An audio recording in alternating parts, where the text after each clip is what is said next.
Hello everyone, myself Rahul Dixit and I welcome you all on our YouTube channel ई ज्ञान school.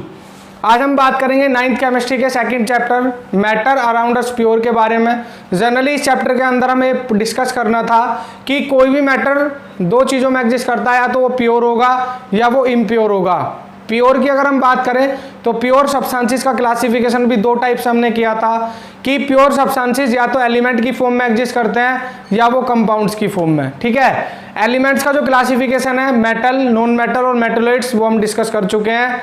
इसके अलावा जो हमारा कंपाउंड्स वाला पार्ट है वो आज के लेक्चर में मुझे डिस्कस करना है आपके साथ कि कंपाउंड होते क्या है और कंपाउंड का क्लासिफिकेशन हमें करना किस तरीके से है।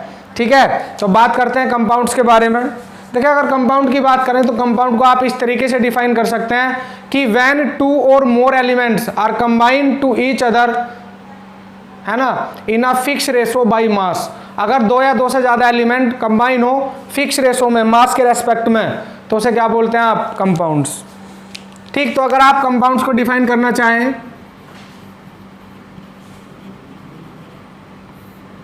तो कंपाउंड्स की डेफिनेशन होती है those pure substances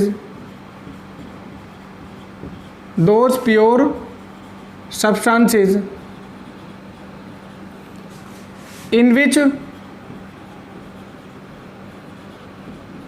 two or more elements are combined to each other. Two or more elements are combined to each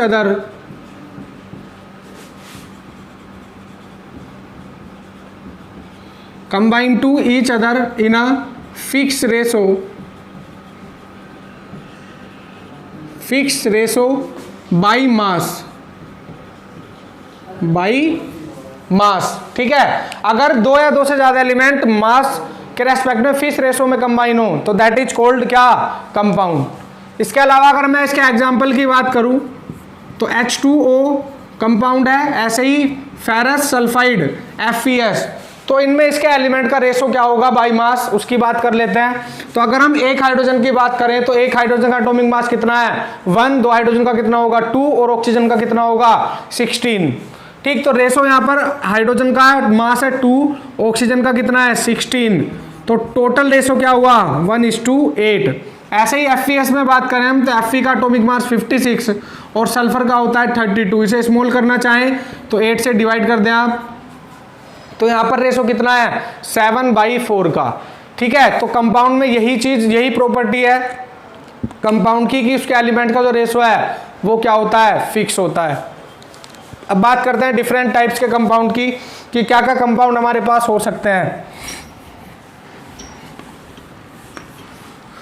example लिख देता हूं मैं कंपाउंड्स के। देखें, जैसे अगर आप अमोनिया की बात करें, अमोनिया फॉर्मूला क्या है? NH3, ये भी एक कंपाउंड है।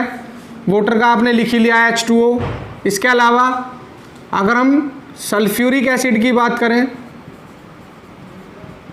सल्फ्यूरिक एसिड फॉर्मूला क्या होता है? H2SO4। ठीक, एसिटिक एसिड क्या है? CH3COOH। ग्लूकोज फॉर्मूला होता है C6H12O6। शुगर जो आप अपनी डेली लाइफ में यूज करते हैं उसका फॉर्मूला है C12H22O11। तो डिफरेंट टाइप्स के मेरे पास कंपाउंड हो सकते हैं, है ना। और कंपाउंड आप जानते हैं कि जब दो या दो से ज़्यादा एलिमेंट एक फिक्स रेशो में कंबाइन हो। तो ये बात हो गई डिफरेंट टाइप के एग्जाम्पल। और भी लिख सकते हैं आप, जैसे बेकिंग सोडा का एग्जाम्पल क्या होता है? NaHCO3, सोडियम बाइकार्बोनेट बोलते हैं ऐसे। इसके अलावा वॉशिंग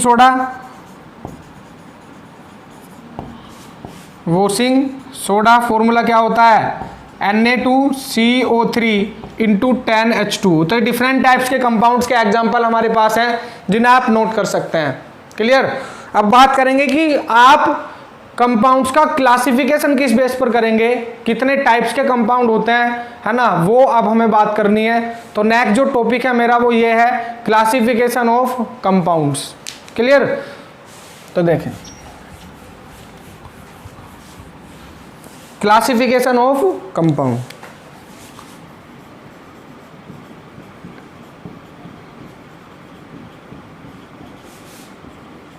क्लासिफिकेशन ऑफ कंपाउंड्स। देखिए कंपाउंड्स को मैं दो तरीके से क्लासिफाई करूंगा यहाँ पर।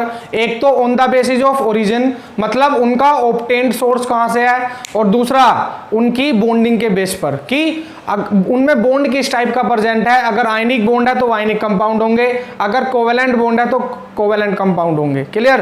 तो सबसे पहले मैं पढ़ूंगा ऑन द बेसिस ऑफ। सबसे पहला जो क्लासिफिकेशन है वो है on the basis of origin. On the basis of origin.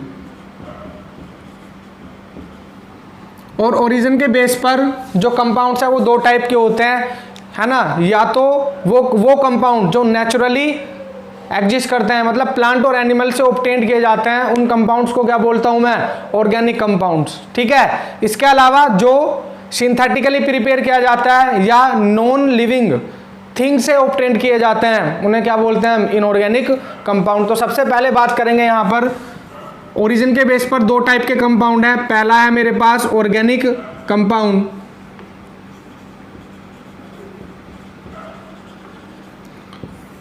Organic compound. Organic compound की बात करें तो क्या है, वो कंपाउंड जो ऑब्टेन्ड किए जाते हैं फ्रॉम लिविंग सोर्सेज या लिविंग थिंग्स, या एग्जाम्पल की बात करें तो प्लांट और एनिमल से।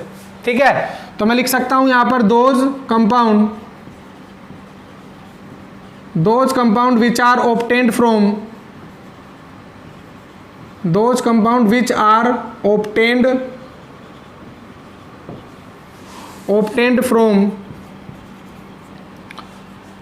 obtained from living things such as plants and animal,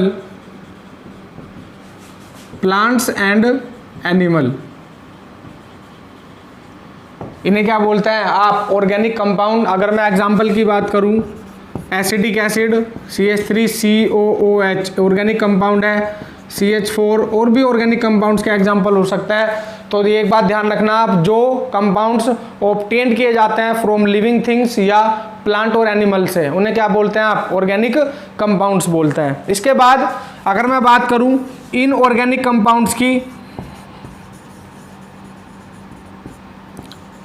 inorganic compounds,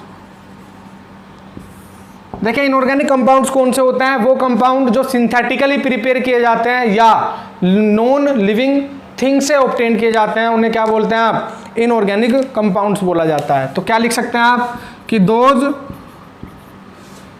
compound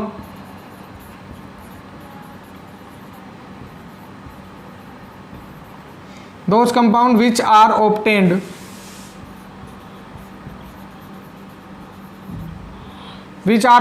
from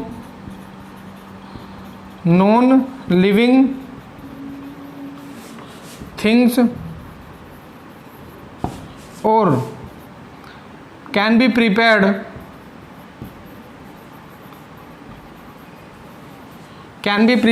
synthetically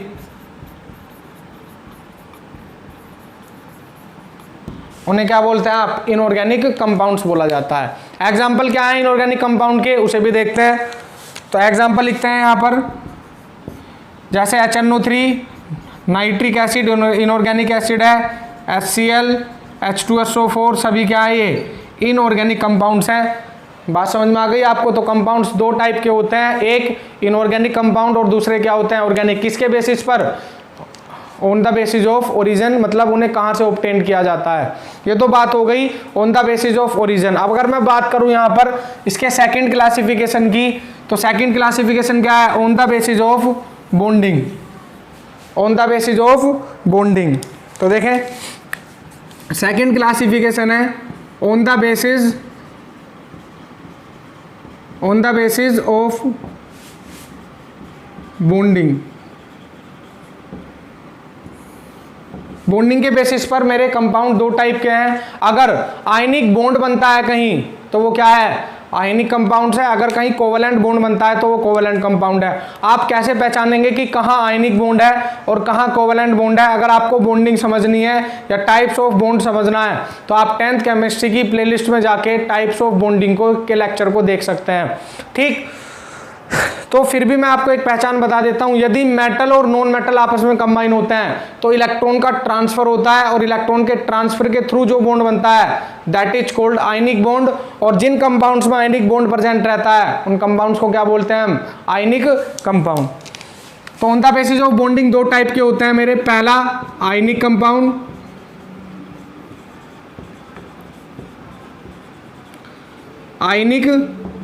ionic compound कौन है? Those compound in which ionic bond are present known as ionic compound. ठीक है, those compound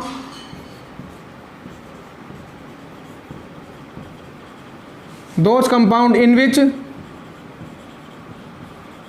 ionic bond are present, those compound in which ionic bond is present,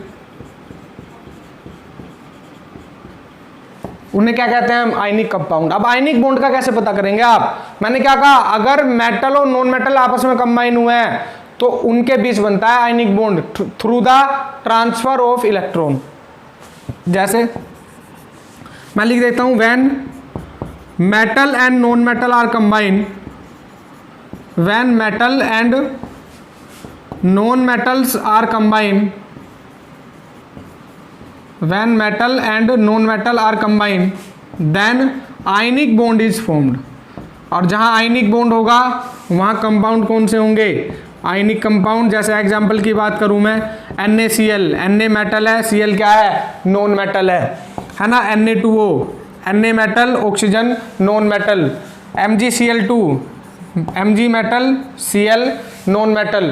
तो इस तरीके के जो compound है जो मेटल और नॉन मेटल के कॉम्बिनेशन से मिलकर बने हैं उनमें आयनिक बॉन्ड प्रेजेंट होता है और वो क्या होते हैं? आयनिक कंपाउंड होते हैं। ठीक है, आयनिक बॉन्ड होगा तो आयनिक कंपाउंड होंगे। बात समझ में आई इतनी? ठीक, तो ये तो पहला टाइप था on the basis of bonding पर। अगर मैं सेकेंड टाइप की बात करूं यहां पर तो सेकेंड टाइप है मेरा कोवेलेंट कंपाउंड। सेकेंड क्या है? Covalent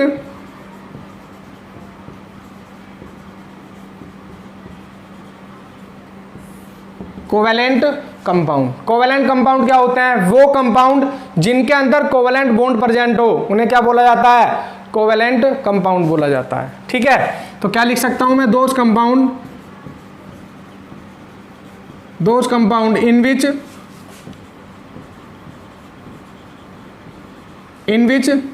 covalent bond is present, covalent bond is present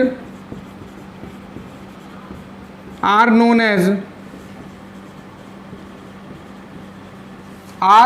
as क्या?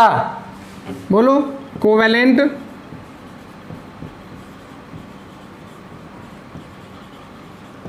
Are known as covalent compound. Clear? अब कोवेलेंट बॉन्ड कहाँ बनता है? देखिए, जब नॉन मेटल आपस में कंबाइन होते हैं, जब दोनों ही नॉन मेटल हो तो कौन सा बॉन्ड बनता है? कोवेलेंट। तो यहाँ लिख सकता हूँ मैं, when non metals are combined to each other, when non metals are combined to each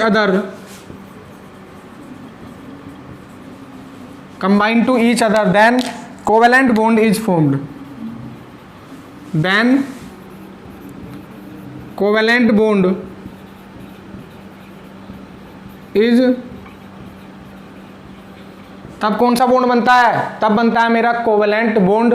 तो ये टाइप्स थे किसके? अगर मैं एग्जांपल की बात करूं, जैसे NH3 में नाइट्रोजन भी नॉन मेटल है, Hb, H2O, हाइड्रोजन भी नॉन मेटल है, ऑक्सीजन भी। ठीक है, तो बात समझ में आ रही है आपको? तो ये जो कंपाउंड्स है वो क्या हैं? कोवेलेंट कंपाउंड है जिनमें कौन सा बॉन्ड प्रेजेंट है?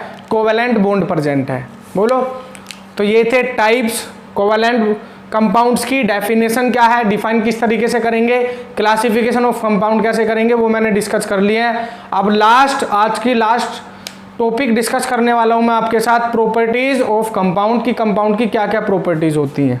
ठीक है, तो देखें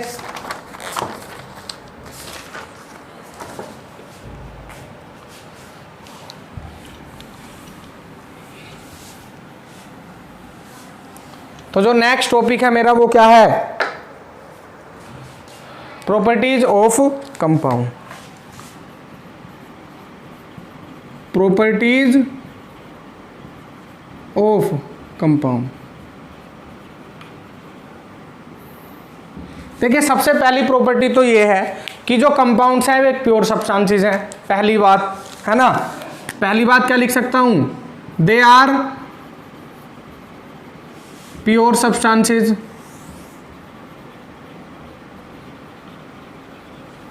दूसरी बात, जो कंपाउंड्स के एलिमेंट्स होते हैं वो फिक्स रेशो में कंबाइन होते हैं बाई मास, है ना। तो क्या लिख सकता हूं, in a compound the elements are present, in a compounds the elements are present in a fix ratio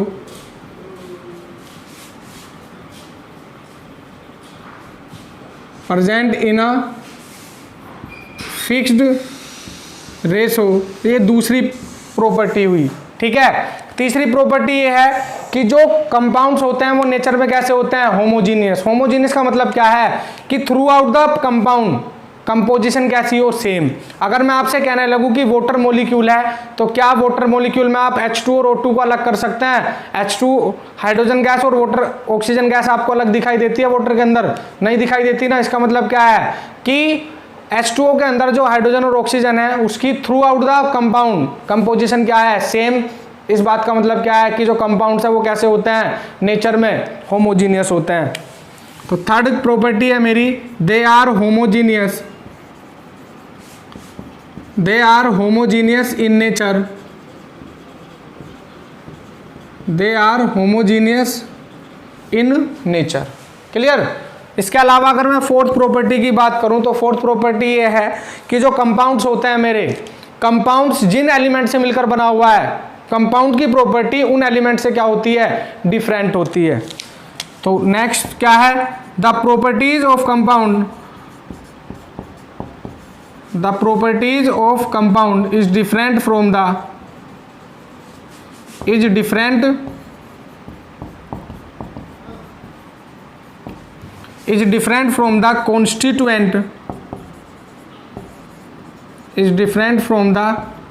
constituent elements। constituent elements का मतलब है जिनसे वो मिलकर बना है। कंपाउंड जिन एलिमेंट से मिलकर बनता है, कंपाउंड की प्रॉपर्टी उन एलिमेंट से क्या होती है, डिफरेंट होती है। जैसे अगर मैं आपसे कहूं H2O एक कंपाउंड है तो H2O की जो प्रॉपर्टी होंगी ना वो हाइड्रोजन और ऑक्सीजन की प्रॉपर्टी से क्या होगी, अलग। कैसे, अगर H2O में H2 की बात करूं तो वो बर्निंग या उसका बर्निंग या कंबस्टन होता है, मतलब वो बर्निंग में बर्न होता है, मतलब हाइड्रोजन, और ऑक्सीजन बर्निंग में हेल्प करती है। जबकि अगर मैं H2O की बात करूं तो ना तो वो बर्न होता और ना ही बर्निंग में हेल्प करता, बल्कि बर्निंग को स्टॉप करता है। तो H2O की जो प्रॉपर्टी है वो H2 मतलब हाइड्रोजन और ऑक्सीजन की प्रॉपर्टी से क्या है, डिफरेंट है। क्या बताया मैंने, H2 बर्न होता है, O2 बर्निंग में हेल्प करती है, जबकि H2O के पास ना तो बर्निंग प्रॉपर्टी ना ही बर्निंग में हेल्प करता है। तो H2O की प्रॉपर्टी किससे अलग होती है, हाइड्रोजन और ऑक्सीजन से। इन H2O hydrogen burn and oxygen help in burning, and oxygen help in burning, whereas H2O neither burn nor help in burning, nor help in burning, ना ही वो बर्न होता है ना ही बर्निंग में हेल्प करता है। तो H2O की प्रॉपर्टी हाइड्रोजन और ऑक्सीजन से क्या होती है, डिफरेंट होती है। ये मेरी कौन सी प्रॉपर्टी थी, फोर्थ प्रॉपर्टी। और इसके बाद मैं लास्ट प्रॉपर्टी की बात करता हूं कंपाउंड की। वो कौन सी है कि जो कंपाउंड्स होते हैं अगर वो प्योर केमिकल सब्सटेंस हैं तो उनका बॉइलिंग पॉइंट और मेल्टिंग पॉइंट क्या रहता है, फिक्स रहता है। ठीक है। तो लास्ट प्रॉपर्टी है कंपाउंड की क्या, the melting and boiling point of compounds are fixed. The melting and boiling point the melting and boiling point, the melting and boiling point are fixed because compounds are pure substances,